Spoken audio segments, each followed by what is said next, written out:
Hey, Love and Light Tribe, Ashley Levy here with the Love and Light School of Energy Medicine, and I wanted to talk to you a little bit today about crystal grids. So today's question comes from Terry Parrish, and Terry asks, I have sand dollars, seashells, and coral along with some starfish. I'm a Cancer, and I love all things having to do with the ocean.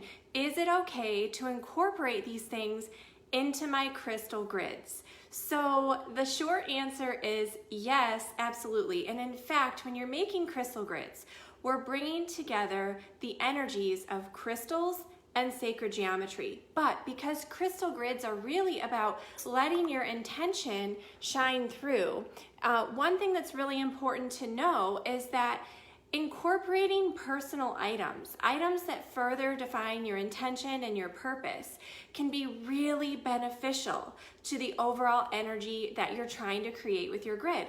So if you're creating a grid for helping you go with the flow, develop your intuition, release something, anything having to do with like the water element and the energies of the water element, then definitely incorporating some seashells can work great. And in fact, many crystal healers use seashells and things like that, not only in crystal grids, but also in crystal layouts, in medicine bags and medicine pouches. This is not an uncommon practice at all. So definitely feel free to incorporate those things that you feel called to. But it goes so much beyond this in your crystal grid work. I'm not just talking about other things like seashells that are really similar to crystals. You can incorporate really anything that you want into your grid. If you wanted to incorporate sacred plant medicine through different herbs like fresh or dried herbs or flowers, if you wanted to incorporate feathers that you found in nature, or if you wanted to incorporate family heirlooms or family photos or things that are meaningful to you, as long as it's in alignment with your intention for your grid, that's the thing that matters most. So just make sure that whatever you're adding to your grid adds meaning and purpose, okay? Because if you're adding things that aren't relevant to that intention, then you're just kind of cluttering things up and diluting the energy of your grid. But if it speaks to your intention, if it adds to your intention, that's what's most important. Does that make sense? So add in all of those things that you would like to incorporate. Follow your intuition, listen to your inner guidance, anything that you're called to add into that grid. So choose the sacred geometry shape that you feel most called to use. You don't always have to use a flower of life or a seed of life. Use any sacred geometry shape you wish.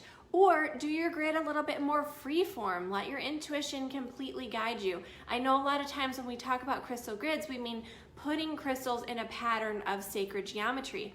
But there's also a lot to be said for creating more of a free-flowing, freeform mandala shape, because you're really being guided by your intuition to create your own geometry, to create the shape that resonates with you internally, that feels pleasing to you. So don't kind of discount that when it comes up for you as well. Also choose crystals based on your intuition or intention, or both. So incorporate crystal energies that are further defining your purpose or intention for your grid, and then do this with these extra elements that you'd like to bring in and incorporate.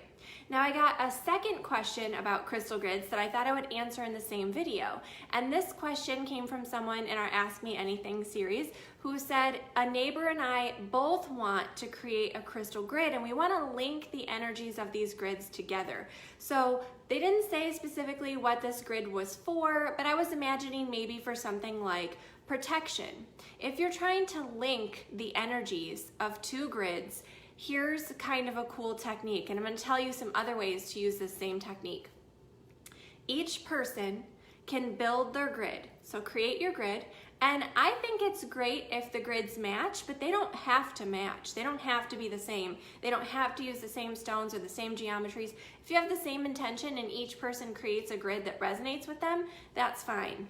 So each person creates the grid.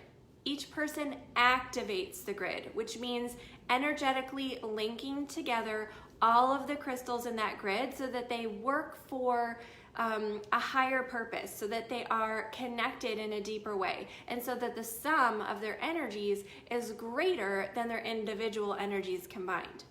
So each person will create the grid, each person will activate the grid.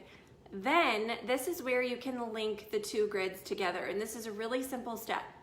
Each person can take the central stone out of their grid, swap with the other person, place the other person's central stone within their grid, and then reactivate.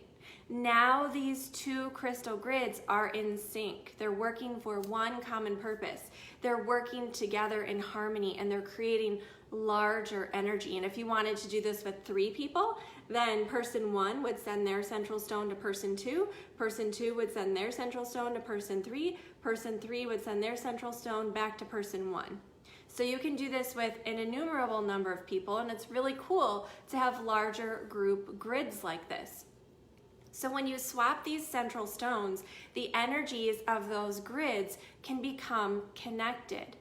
Now, if you no longer want your grid to be a part of that, you just disassemble the grid. It's as easy as that, okay?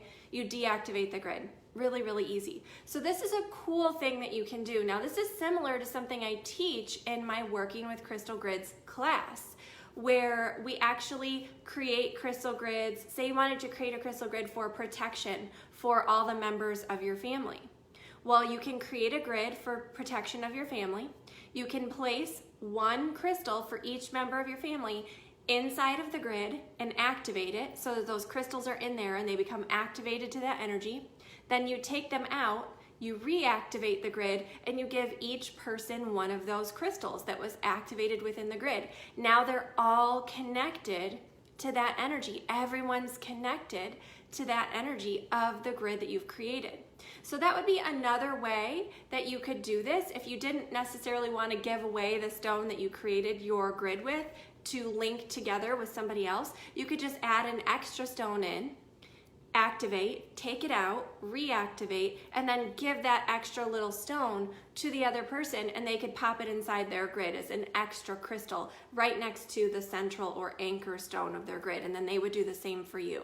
I hope that makes sense. So just some other ways of looking at how to work with grids, because so many of us, we see these gorgeous pictures of grids online and we think they have to be a certain way or do a certain thing or look a certain way or be a certain way, and they don't. I mean, following sacred geometry is great because it gives more energy and focus and intention to your grid, and it speaks in the language of the universe. So particularly if you're gridding for like manifesting or something like that, I think that following sacred geometry is great. But there's really something to be said for listening to your own inner guidance and intuition, and just listening to what you're guided to do, right? Following what you're guided to do. So this is just about putting crystals in an arrangement that sends a message. And I teach all about this in my courses, in both my CCH course, and I also have a 3-part course. It's kind of a mini course on becoming a crystal grid practitioner. So it's my Sacred Stone Grids program. So I really break this down step by step. We talk about anchor stones, the importance of the anchor or central stone, and all the supporting stones, how they further define your intention. We talk about choosing the geometry shape to work with. Everything that you need to know about crystal grids is covered in that class. But if you already know a little bit about them and you have these kinds of questions when it comes to your grids, please feel free to ask me. If you have your own question that you would like me to answer right here, please feel free to send it over at loveandlightschool.com/ask. You'll be able to ask me anything you want about crystals, about heart-centered business, about spirituality, anything like that. And simple grid ideas for under a Reiki table is a question that came in from Kim Harrington. So really simple grids for under a Reiki table. If you're a Reiki master, a Reiki practitioner, you're practicing Reiki, you can actually lay out your crystals, and they can be all one type of stone, all different types of stones. It's up to you. Again, listen to your intuition there, and put them in the shape of a particular Reiki symbol. So put them in the shape of Choku-rei. Put them in the shape of a symbol that you think would be beneficial for your client. if that makes sense. And to activate those kinds of grids, you just literally trace the shape of the Reiki symbol over the stones that you've put into that shape. I have a great mini class on this too called Using Crystals with Reiki. It's a $29 class, and I teach you 5 ways to combine the energy of a Sui Reiki with crystal healing. So with that, I hope that this has been helpful for you. You've gotten some new fun ways of looking at grids that you can incorporate in your own crystal gridding practice. Thank you so much for watching. Until next time, crystal blessings.